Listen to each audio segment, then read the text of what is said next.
Hello students, welcome to online video class. Today we will discuss about Sargent Committee Report 1944 के बारे में हम discuss करेंगे। Previous class में मैंने आप लोगों को वुड डिस्पैच और हंटर कमीशन के बारे में डिस्कस किया था। हंटर कमीशन के बाद भारत ने क्रमशः इंडियन यूनिवर्सिटी कमीशन 1902, उसके बाद कलकत्ता यूनिवर्सिटी कमीशन 1917, फिर हटोग कमेटी 1927 और उसके बाद महात्मा गांधी के द्वारा 1937 में वर्धा स्कीम लाई जाती है। वर्धा स्कीम के बाद 1944 में सार्जेंट कमेटी की रिपोर्ट प्रस्तुत की जाती है। सार्जेंट कमेटी की रिपोर्ट 1944 में जब प्रस्तुत की जाती है उस समय पूरे वर्ल्ड में सेकेंड वर्ल्ड वॉर होते रहता है, जिसके कारण सभी देशों में नई समस्याएं और चुनौतियां उत्पन्न हो जाती है। तो जाहिर सी बात है कि भारत के समक्ष भी नई समस्याएं और चुनौतियां उत्पन्न हो जाती है और यह शिक्षा के क्षेत्र में भी समस्याएं उत्पन्न होती हैं।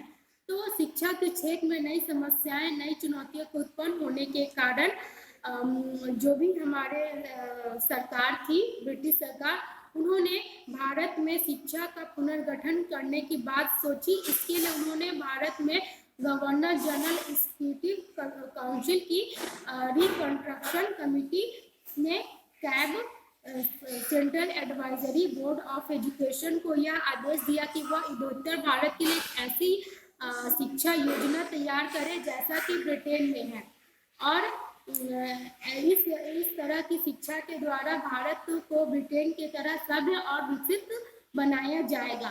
बोर्ड ने आदेश का पालन किया और एक ऐसी ही योजना तैयार की।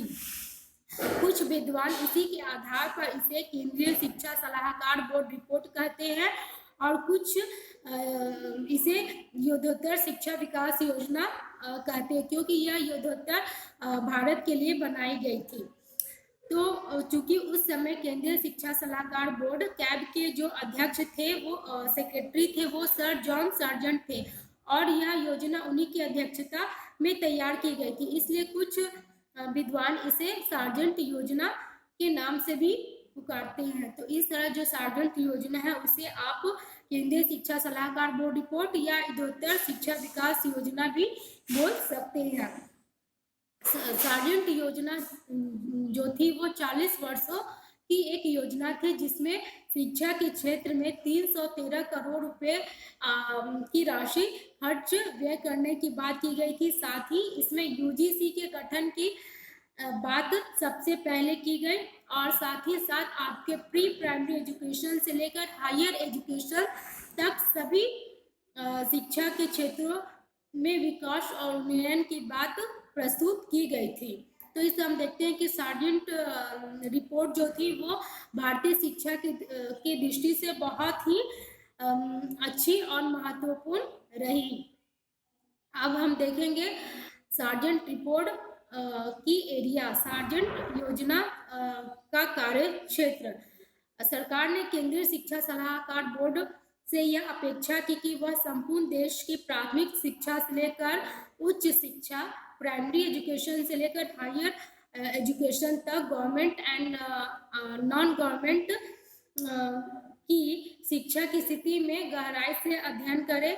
साथ ही वह यह भी देखे कि देश में मास education, women's education, disable education, industries and technical education आदि की और टीचर एजुकेशन की क्या स्थिति है। साथ ही वह यह भी देखी कि सरकार ने अब तक नियुक्त शिक्षा समितियों और आयोगों को किन सुझावों का क्रियान्वयन किया है और भारतीय शिक्षा के संख्यात्मक और गुणात्मक विकास, क्वालिटेटिव एंड क्वांटिटेटिव डेवलपमेंट में उनका क्या प्रभाव पड़ा है। वह शिक्षा की भावी योजना में सरकार की भूमिका सुनिश्चित करे। साथ ही वह यह भी देखे कि उसके द्वारा प्रस्तावित योजना कितने वर्षों में पूरी होगी और उस पर अनुमानित व्यय कितना खर्च किया जाएगा। तो इन सभी के द्वारा शिक्षा के जो क्षेत्र थे उसमें सार्जेंट योजना के क्या कार्य क्षेत्र हैं उन्हें सम्मिलित किया गया था। इसके बाद सार्जेंट योजना ने अपनी रिपोर्ट प्रस्तुत की। इनकी जो रिपोर्ट थी वह 12 भागों में विभाजित थी, 12 पार्ट्स में डिवाइडेड थी, जिसमें शिक्षा के सभी पहलुओं प्री प्राइमरी एजुकेशन से हायर एजुकेशन की बात की गई थी। और यह भी बताया गया था कि यह जो योजना है वो 40 वर्षों की योजना होगी और इसमें अनुमानित 313 करोड़ रुपए की राशि खर्च करने की बात की गई थी। अब हम देखेंगे main suggestions of sergeant report 1944। Sergeant report ने सुझाव के तौर पर प्री प्राइमरी एजुकेशन से हायर एजुकेशन के सभी पहलुओं पर अपने सुझाव दिए। सब जो फर्स्ट आपके सजेशंस है वो है tips related to education and administration, शिक्षा के प्रशासन संबंधी सुझाव। बोर्ड की सम्मति में शिक्षा की व्यवस्था करना केंद्रीय सरकार और प्रांतीय सरकार का संयुक्त उत्तरदायित्व होना चाहिए। अभी हम देखते हैं कि सेंट्रल प्लस स्टेट दोनों गवर्नमेंट मिलकर शिक्षा की व्यवस्था करती है। तो आपके सार्जेंट रिपोर्ट का एक मेन सजेशन यह था कि शिक्षा के प्रशासन संबंधी सुझाव में उन्होंने केंद्र और सरकार दोनों को शिक्षा के उत्तरदायित्व निभाने की बात की थी, जिसमें उन्होंने उच्च शिक्षा एवं उच्च औद्योगिक शिक्षा का प्रशासन अखिल भारतीय स्तर पर हो, अर्थात इसका उत्तरदायित्व पूर्ण रूप से केंद्रीय सरकार पर हो और शेष शिक्षा का उत्तरदायित्व प्रांतीय सरकारों पर हो। नेक्स्ट है शैक्षिक लक्ष्यों की प्राप्ति के लिए प्रांतीय सरकारों को केंद्रीय स्रोत से प्राप्त आर्थिक सहायता दी जाए। केंद्र में एक सशक्त शिक्षा विभाग की स्थापना की जाए जो संपूर्ण देश की शिक्षा में सामंजस्य स्थापित करे। केंद्रीय शिक्षा सलाहकार बोर्ड के अधिकार और कार्य क्षेत्र में वृद्धि किए जाए। प्रांतीय सरकारी सशक्त विभाग की स्थापना करे और प्रांतीय सरकारों को असक्षम स्थानीय निकायों से शिक्षा की व्यवस्था करना को अपने हाथों में ले ले और केंद्रीय और प्रांतीय सरकारों में शैक्षिक कार्यक्रमों को लेकर तालमेल होने चाहिए। इस परिदृश्य में सार्जेंट रिपोर्ट की यह अनुशंसा थी कि आपके शिक्षा के प्रशासन संबंधी सुझाव में कि केंद्र और आपके राज्य प्रांत जो भी हैं वो दोनों मिलकर शिक्षा के लिए साथ ही उच्च शिक्षा के लिए दोनों उत्तरदायित्व निभाए और उसको अपने अपने स्तर पर विकसित करने के लिए एक शक्तिशाली शिक्षा विभाग की स्थापना करे। नेक्स्ट है हमारा tips related to pre primary education. Board ने की सम्मति में किसी भी देश की शिक्षा योजना में शिशु शिक्षा की व्यवस्था भी होनी चाहिए। इस संदर्भ में उसने निम्न सुझाव दिए। फर्स्ट है कि भारत में 3 to 6 ईयर्स के एवरी चाइल्ड के लिए नर्सरी स्कूल खोले जाए और प्रारंभ में यह व्यवस्था कम से कम 10 लाख बच्चों के लिए की जाए। जिन नगरों में शिशुओं की संख्या अधिक है वहां अलग से शिशु विद्यालय खोले जाए, नर्सरी स्कूल खोले जाए और कम संख्या वाले क्षेत्रों में इन्हें प्राथमिक विद्यालयों के साथ जोड़ दिया जाए, अटैच कर देने की बात की जाती है। साथ ही जो प्री प्राइमरी एजुकेशन है वो पूरी तरह से फ्री हो, वो पूरी तरह से निःशुल्क हो, उस पर किसी भी तरह से फी नहीं लिया जाए और इस स्तर पे बच्चों को सामान्य ज्ञान के साथ साथ सद्व्यवहार और सामाजिक बोध मतलब जनरल नॉलेज के साथ साथ आपके गुड बिहेवियर और सोशल फीलिंग्स की भी शिक्षा दी जाए। साथ ही शिशु विद्यालयों में केवल महिला अध्यापकों सिर्फ विमेंस टीचर की नियुक्ति की जाए और ये जो विमेंस है उनको विशेष प्रकार से ट्रेनिंग दी जाए। साथ ही शिशु विद्यालयों में शिशुओं की उपस्थिति अनिवार्य नहीं होने चाहिए, परंतु उनके अभिभावकों को उन्हें नियमित रूप से विद्यालय भेजने के लिए अभिप्रेरित करने के लिए अवश्य किया जाए। मतलब कि अगर शिशु विद्यालय में शिशु की उपस्थिति अनिवार्य नहीं हो रही है लेकिन अभिभावकों को उनको स्कूल भेजने के लिए प्रेरित करना चाहिए। सेकेंड है नेक्स्ट हमारा tips related to primary education. Board ने प्राथमिक स्तर के लिए बेसिक एजुकेशन को स्वीकार किया, परंतु कुछ परिवर्तनों के साथ उसने प्राथमिक शिक्षा को किसी आधारभूत शिल्प के माध्यम से दी जाने के सिद्धांत को स्वीकार किया, परंतु साथ ही यह कहा कि प्राथमिक शिक्षा को आत्मनिर्भर बनाने की बात जो सोचना है वो गलत है, क्योंकि बच्चों के द्वारा उत्पादित वस्तु उपयोगी नहीं होती है, उन्हें बेचा नहीं जा सकता। इसलिए प्राथमिक शिक्षा के संबंध में उसने निम्नलिखित सुझाव दिए।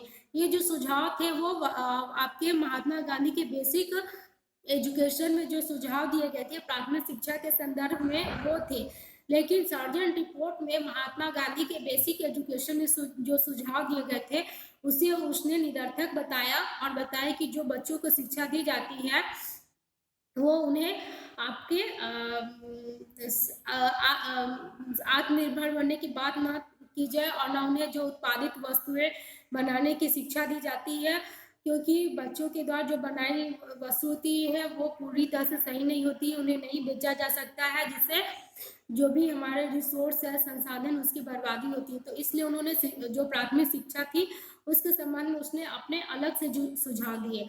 उन्होंने कहा कि 6 to 14 ईयर्स के एवरी स्टूडेंट बच्चे को, एवरी चाइल्ड को फ्री एंड कंपलसरी एजुकेशन दिया जाए, जिसमें 6 से 14 वर्ष तक के आयु के सभी बच्चों के लिए 8 वर्षीय अनिवार्य और निःशुल्क शिक्षा देने की व्यवस्था की जाए। प्राथमिक शिक्षा को 2 स्तरों में बांटा जाए। प्राइमरी एजुकेशन को 2 लेवल्स में डिवाइड किया जाए। फर्स्ट है हमारा जूनियर बेसिक, जिसमें 6 to 11 अर्थात कक्षा 1 to 5, और सीनियर बेसिक में आपके 11 to 14 ईयर्स कक्षा आपके 6 to 8 होने चाहिए। प्राथमिक शिक्षा को में अपव्यय रोकने के लिए उसे अनिवार्य बनाना आवश्यक है। प्राथमिक शिक्षा को अनिवार्य बनाने के लिए उपस्थिति निरीक्षक अधिकारियों, अटेंडेंस ऑफिसर्स की नियुक्ति की जाए। साथ ही जूनियर बेसिक शिक्षा का रूप क्रियात्मक होना चाहिए। जूनियर बेसिक शिक्षा पर अंग्रेजी का अध्ययन अनिवार्य न किया जाए। जूनियर बेसिक विद्यालयों में सह शिक्षा होगी, मतलब को एजुकेशन होगा, लड़के और लड़कियां साथ में शिक्षा ले सकते हैं। जूनियर बेसिक विद्यालय में जहां तक संभव हो महिला शिक्षकों की नियुक्ति हो, और जूनियर बेसिक विद्यालय में अध्यापक और शिक्षक स्टूडेंट टीचर का जो रेशियो होना चाहिए टीचर स्टूडेंट का वह 1:30 का होना चाहिए। सीनियर बेसिक शिक्षा में उन्हीं बच्चों को प्रवेश दिया जाए जो उच्च शिक्षा प्राप्त करने की स्थिति में ना हो। उच्च योग्यता एवं क्षमता के बच्चों को माध्यमिक स्कूलों की शिक्षा कक्षा 6 में प्रवेश दिया जाए।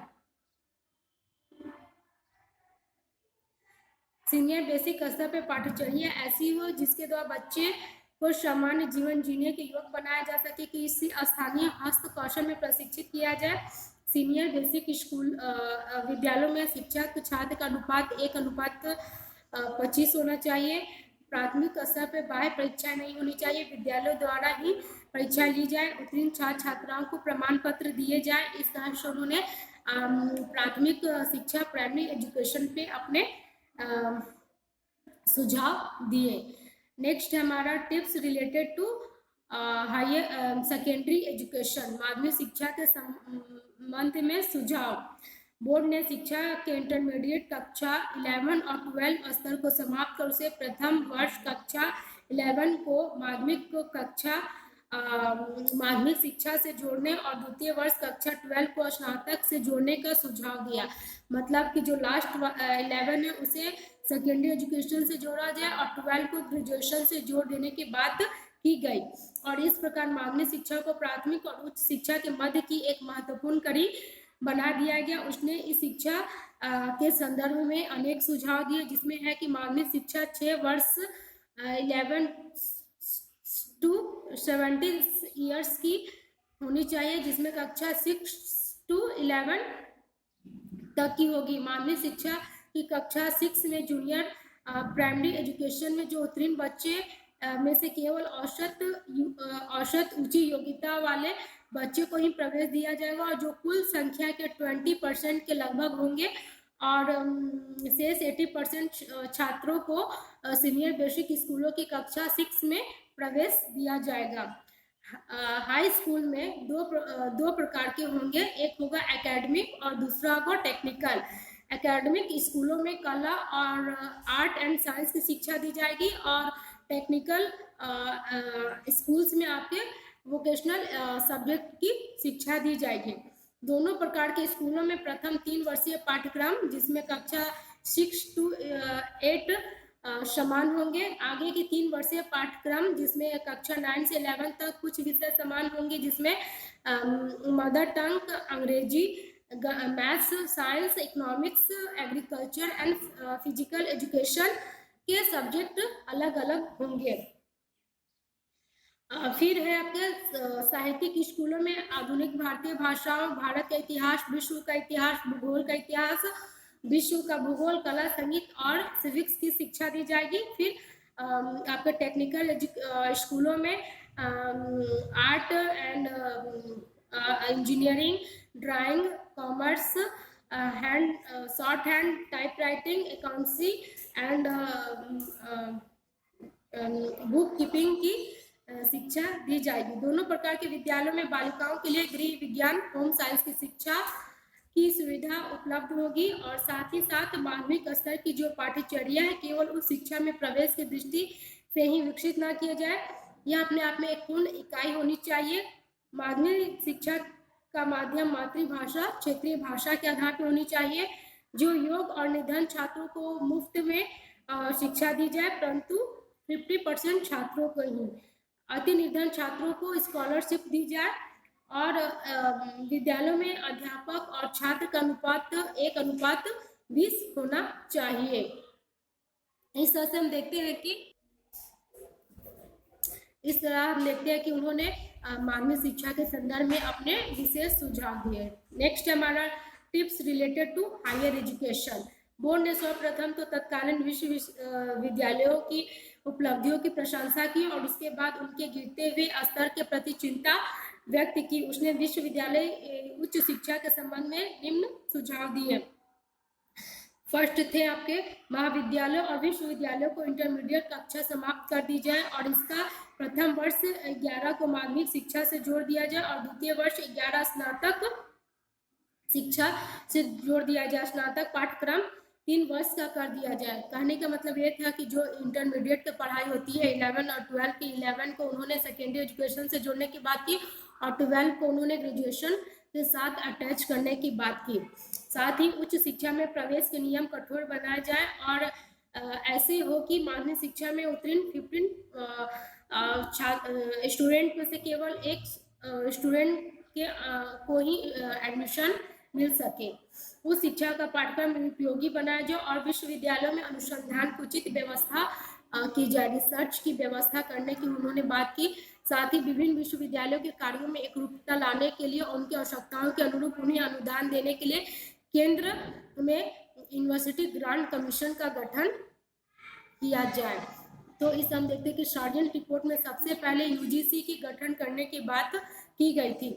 महाविद्यालयों और विश्वविद्यालयों में योग्य प्राध्यापकों की नियुक्ति की जाए, मतलब जो एबल प्रोफेसर्स हैं उन्हीं की नियुक्ति की जाए। साथ ही महाविद्यालयों और विश्वविद्यालयों में प्राध्यापकों के वेतनमान और सेवा शर्तों में सुधार किए जाए। कॉलेज एंड यूनिवर्सिटी में छात्रों की संख्या बहुत कम है। विमेंस गर्ल्स स्टूडेंट्स को प्रवेश के लिए प्रोत्साहित किया जाए। निर्धन छात्र छात्राओं को आर्थिक सहायता दी जाए। लगभग 1/3 छात्र छात्राओं को स्कॉलरशिप प्रदान की जाए। शिक्षक शिक्षार्थियों के बीच निकट संपर्क स्थापित किया जाए। इसके लिए यूनिवर्सिटी में उप कक्षा प्रणाली ट्यूटोरियल सिस्टम की व्यवस्था करने की बात भी सार्जेंट रिपोर्ट में की जाती है। इस तरह से उन्होंने हायर एजुकेशन में कॉलेज और यूनिवर्सिटी को फोकस करते हुए उसमें योग्य छात्रों के चयन के साथ साथ जो भी प्रोफेसर्स हैं उनके सर्विस कंडीशन, उनके सैलरी, सभी की बातों पर उन्होंने सुझाव दिया। नेक्स्ट हमारा tips related to industrial and technical education. Board की सम्मति में औद्योगिक और तकनीकी शिक्षा सामान्य शिक्षा से भिन्न है, इसलिए इसका प्रशासन एवं संगठन अलग से होना चाहिए। इस संबंध में उसने निम्न सुझाव दिए। सबसे पहले फर्स्ट जो उनका सजेशन था इंडस्ट्रियल एंड टेक्निकल एजुकेशन को लेकर वह था देश में national council for technical education की स्थापना की जाए। यह परिषद तकनीकी शिक्षा की नीति निर्धारण करेगी और विभिन्न प्रकार की तकनीकी संस्थाओं में समन्वय स्थापित करने का कार्य करेगी। देश के उद्योग एवं व्यवसाय के क्षेत्र में 4 वर्ग के व्यक्तियों की मांग है, जिसमें है कि आपके semi skilled labour, skilled craftsman, next है junior executive and foreman, and last है आपका chief executive and research workers. इस तरह के उन्होंने 4 पार्ट में डिवाइड किया। तो सबसे पहले हम देखेंगे अर्ध कुशल कर्मकार सेमी स्किल्ड लेबर के प्रशिक्षण की व्यवस्था सीनियर बेसिक स्कूलों में की जाए। कुशल कर्मकार के संबंध में उनको सुझाव था स्किल्ड क्राफ्ट्समैन के संबंध में कि शिक्षण प्रशिक्षण की व्यवस्था उद्योगों के स्कूलों में की जाए। इन स्कूलों में प्रवेश के लिए कैंडिडेट को कम से कम मिडिल पास होना जरूरी है। नेक्स्ट है हमारा जूनियर एग्जीक्यूटिव्स एंड फॉरमैन के शिक्षण प्रशिक्षण की व्यवस्था तकनीकी हाई स्कूलों में की जाए। एंड लास्ट है वरिष्ठ अधिकारी एवं अनुसंधानकर्ता chief executive and research workers के शिक्षण प्रशिक्षण की व्यवस्था तकनीकी महाविद्यालयों और विश्वविद्यालयों के तकनीकी शिक्षा विभागों डिपार्टमेंट्स ऑफ टेक्निकल एजुकेशन के द्वारा की जानी चाहिए। इनमें माध्यमिक शिक्षा उच्च श्रेणी में पास करने वाले कैंडिडेट को ही प्रवेश दिया जाए। नेक्स्ट है उन्होंने वाणिज्य शिक्षा को 2 विभागों में विभाजित किया, जिसमें है बैंकिंग एंड अकाउंटिंग और सेकेंड है ऑडिटिंग। फिर उन्होंने नेक्स्ट सुझाव दिया कि बोर्ड ने 2 प्रकार के तकनीकी स्कूल और कॉलेज स्थापित करने का सुझाव दिया, जो एक आपका फुल टाइम होगा और एक पार्ट टाइम होगा। फुल टाइम में उन स्टूडेंट्स को के लिए है जो किसी उद्योग अथवा व्यवसाय में कार्य करना चाहते हैं, और शॉर्ट टर्म में उन व्यक्तियों के लिए जो किसी उद्योग या व्यवसाय में कार्यरत है। तो इस तरह से उन्होंने जो भी जिस व्यवसाय में है या जाना चाहते हैं उनके लिए लॉन्ग टर्म और शॉर्ट टर्म कोर्स करने की बात के सुझाव देते हैं। नेक्स्ट है हमारा education of the retarded and disabled childrens मंदबुद्धि एवं विकलांग बालकों की शिक्षा। बोर्ड की सम्मति में मानसिक दृष्टि से पिछड़े और शारीरिक दृष्टि से विकलांग बालकों की शिक्षा का सबसे पहला उद्देश्य है कि उनमें आत्मविश्वास पैदा करना, सेल्फ कॉन्फिडेंस क्रिएट करना, साथ ही उन्हें आत्मनिर्भर सेल्फ डिपेंडेंट बनाना भी होगा। साथ ही इसके लिए उन्होंने शिक्षा के संदर्भ में अनेक सुझाव दिए, जिसमें था कि मंदबुद्धि, गूंगे, बहरे और अपंग बच्चों के लिए अलग अलग विद्यालय खोले जाए और इन विद्यालयों में विशेष प्रशिक्षण प्राप्त शिक्षकों की नियुक्ति की जाए। नेक्स्ट उनका सजेशन था वो था स्टूडेंट हेल्थ टिप्स, छात्र छात्राओं के स्वास्थ्य संबंधी सुझाव। बोर्ड की समिति में किसी भी शिक्षा योजना में बच्चों के स्वास्थ्य की रक्षा और उसके विकास की तरफ ध्यान देना चाहिए। इस संदर्भ में उन्होंने निम्न सुझाव दिए, जिनमें फर्स्ट है विद्यालयों में स्वास्थ्य शिक्षा अनिवार्य हो, विद्यालयों का पर्यावरण स्वच्छ हो, कमरे बड़े हो और बैठने का फर्नीचर उपयुक्त हो, विद्यालयों में मध्याह्न भोजन की व्यवस्था हो, छात्रों की स्वास्थ्य की जांच 6, 11 और 14 वर्ष की आयु पर की जाए, छात्रों के स्वास्थ्य संबंधी सूचनाएं छात्रों के संचित अभिलेखों में अंकित किए जाए। नेक्स्ट है विद्यालयों में साधारण रोगों की चिकित्सा जो होगी वो फ्री में होगी, निःशुल्क होगी और दुर्बल छात्रों पर विशेष ध्यान दिया जाएगा।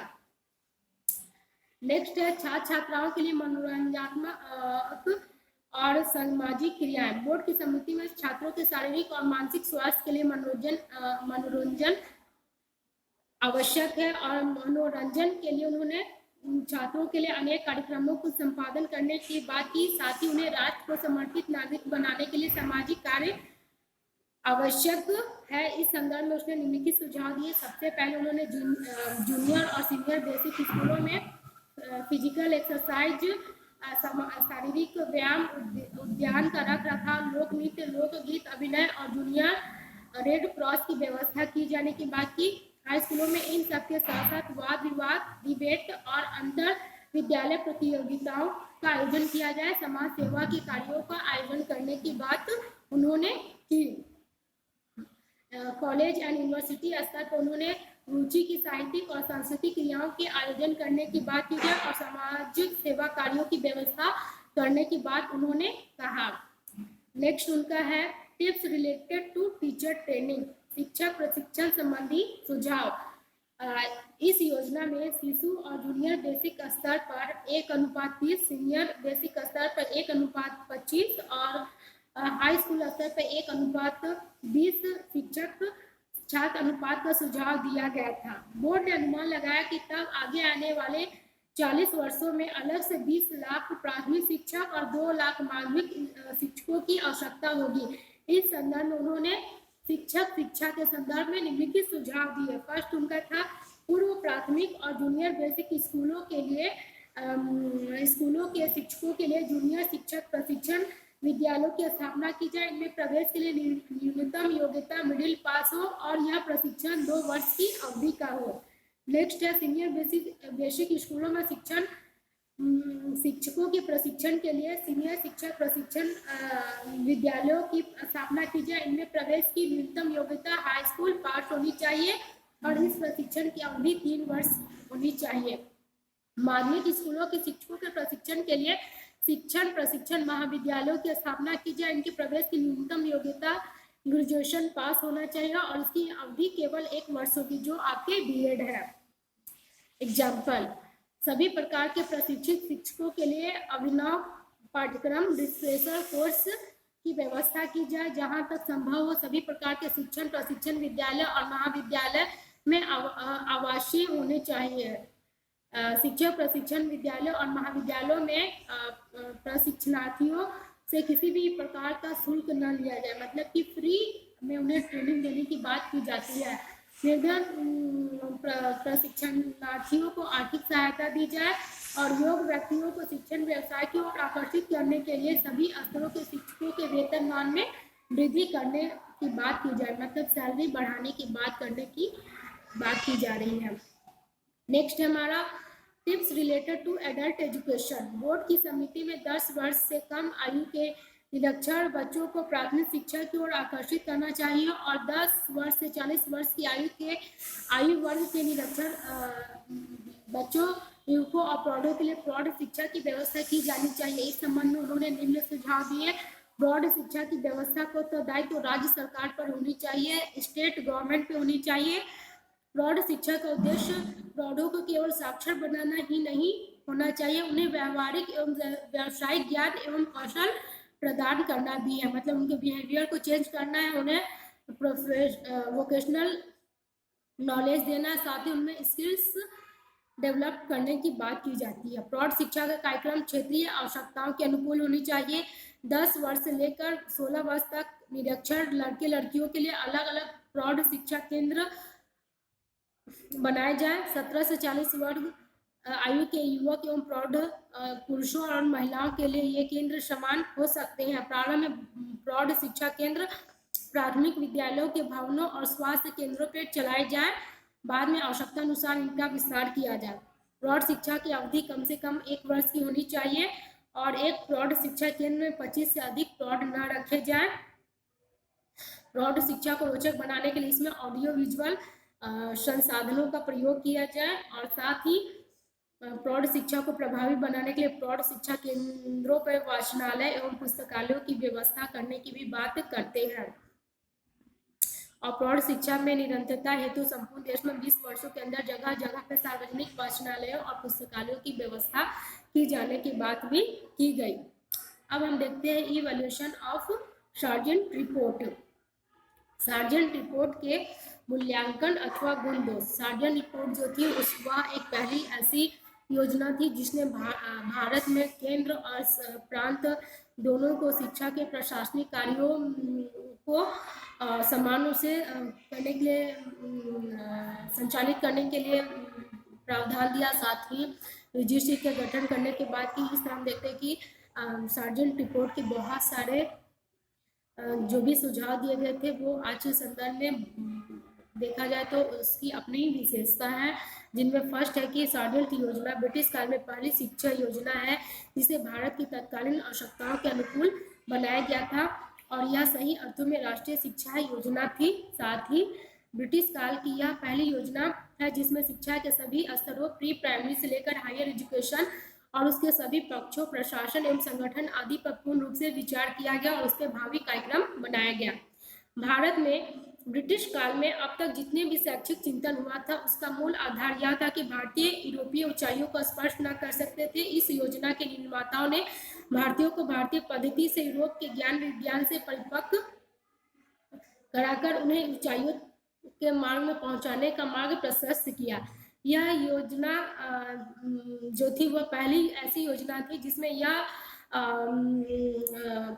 निश्चित किया गया था कि यह 40 वर्ष की होगी और उसके अनुमानित व्यय 313 करोड़ रुपए खर्च करने की बात भी की गई थी। इस योजना में केंद्रीय और प्रांतीय सरकारों के शैक्षिक उत्तरदायित्व निश्चित किए गए थे। साथ ही इस योजना में व्यावसायिक निर्देशन केंद्र और रोजगार कार्यालय खोलने के भी सुझाव दिए गए थे। इससे शिक्षित बेरोजगारी की समस्या हल हो सकती थी। यह भारत की सर्वप्रथम योजना थी जिसमें पूर्व प्राथमिक, प्री प्राइमरी और प्राइमरी एजुकेशन को अनिवार्य और निःशुल्क बनाने का सुझाव दिया गया था। साथ ही इस योजना में आपके women's education, industrial and technical education, mass education और डिसेबल एजुकेशन के संबंध में सुझाव दिए गए थे और उसके विस्तार और विकास करने की से संबंधित सुझाव भी दिए गए थे। इस योजना में शिक्षकों के प्रशिक्षण की पूरी योजना तैयार की गई थी। यह भारत की पहली ऐसी योजना थी जिसमें प्रौढ़ शिक्षा की आवश्यकता पर बल दिया गया और उसकी व्यवस्था करने की पूरी योजना बनाई गई थी। यह भारत की ऐसी पहली योजना थी जिसमें शैक्षिक अवसरों की समानता की ओर कदम बढ़ाया गया था। इस हम देखते हैं कि सार्जेंट योजना की ये सारी विशेषताएं हैं और गुण हैं। अब हम देखेंगे सार्जेंट योजना के दोष, डिमेरिट्स ऑफ सार्जेंट प्लान। यह योजना बड़ी दीर्घकालीन थी क्योंकि यह 40 वर्षों के लिए तय की गई थी। यह योजना को पूरा करने के लिए जिस धनराशि 313 करोड़ रुपए का अनुमान लगाया गया था वह अपने आप में अपर्याप्त थी। फिर भी यह नहीं बताया गया कि इतनी बड़ी धनराशि का स्रोत क्या होगा, कहाँ से लाया जाएगा इतनी बड़ी धनराशि। यह योजना उद्योग प्रधान देश इंग्लैंड की शिक्षा प्रणाली के आधार पर तैयार की गई थी। इसमें औद्योगिक एवं तकनीकी शिक्षा पर अधिक बल दिया गया था, जबकि भारत एक कृषि प्रधान देश है। इसकी शिक्षा में सबसे अधिक बल कृषि शिक्षा पर होनी चाहिए थी। यूँ तो यह शिक्षा योजना अब तक की सभी शिक्षा नीतियों में सबसे अधिक व्यापक थी, परंतु फिर भी कुछ पक्ष इसमें अछूते रह गए, जैसे चिकित्सा शिक्षा, महिला शिक्षा और आपके धार्मिक शिक्षा, इन सभी पे फोकस नहीं किया गया था। तो इस हम देखते हैं कि ये सारे जो पक्ष थे सार्जेंट योजना के डिमेरिट थे। अब हम देखेंगे effect of sergeant plan, sergeant शिक्षा योजना का प्रभाव। सार्जेंट योजना का शिक्षा पे अगर प्रभाव देखेंगे तो यह योजना भारत के लिए बड़ी उत्साहवर्धक थी। केंद्रीय सरकार ने इसे प्राप्त करने के लिए इसके कार्यान्वयन हेतु 5 वर्षीय कार्यक्रम 5 ईयर प्लान को बनाने का आदेश दिया और प्रथम 5 वर्षीय योजना को पूरा करने के लिए 10 करोड़ रुपया देना भी स्वीकार किया। और इतना ही नहीं अपितु इसने 40 वर्षीय इस योजना को 16 वर्षों में पूरा करने की योजना बनाने के लिए भी एक आदेश दिया। प्रथम 5 वर्षीय योजना फर्स्ट 5 ईयर प्लान के अनुपालन में दिल्ली में 1945 में पॉलिटेक्निकल शिक्षा ब्यूरो और 1946 में यूनिवर्सिटी ग्रांट कमेटी की स्थापना की गई। शिक्षा के हर स्तर पर योजनाबद्ध रूप से कार्य शुरू किए गए, परंतु किसी भी स्तर की शिक्षा की संतोषजनक प्रगति नहीं हो सकी।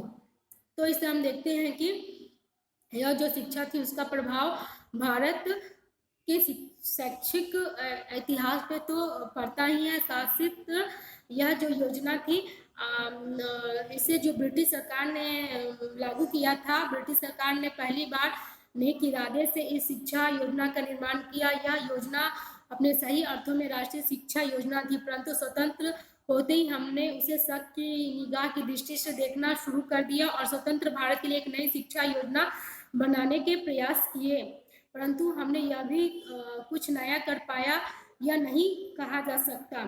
इस पक्ष में अगर देखा जाए तो भारत में स्वतंत्र होने के बाद भी शैक्षिक चिंतन हुए, जिसके आधार पे भारत में के स्वतंत्र होने पर अनेक शैक्षिक क्षेत्र में अनेक योजनाओं और कमीशन का गठन किया गया। और इसके जो मूल आधार थे वो वुड घोषणा पत्र 1854, भारतीय शिक्षा आयोग 1882 और भारतीय विश्वविद्यालय आयोग 1902, कलकत्ता विश्वविद्यालय आयोग 1917 और वर्धा योजना 1937 और सार्जेंट योजना 1944 ही रहे। तो इस आधार पर ही शिक्षा स्वतंत्र भारत की शिक्षा योजना तैयार की गई थी। लेकिन हमें सार्जेंट योजना के विभिन्न पक्षों पे दृष्टिपात करते हुए देखना चाहिए कि सार्जेंट योजना भारत के शैक्षिक आधार को मजबूत करने के लिए जो सुझाव दिए थे वो बहुत ही महत्वपूर्ण सुझाव हुए। इस कारण हमें सार्जेंट योजनाकारों का शुक्रगुजार होना चाहिए। आई होप कि आज आप लोगों को यह वीडियो क्लास पसंद आया हो। प्लीज़ जिन्हें नहीं समझ में आया हो डिस्कस कीजिएगा। Thank you.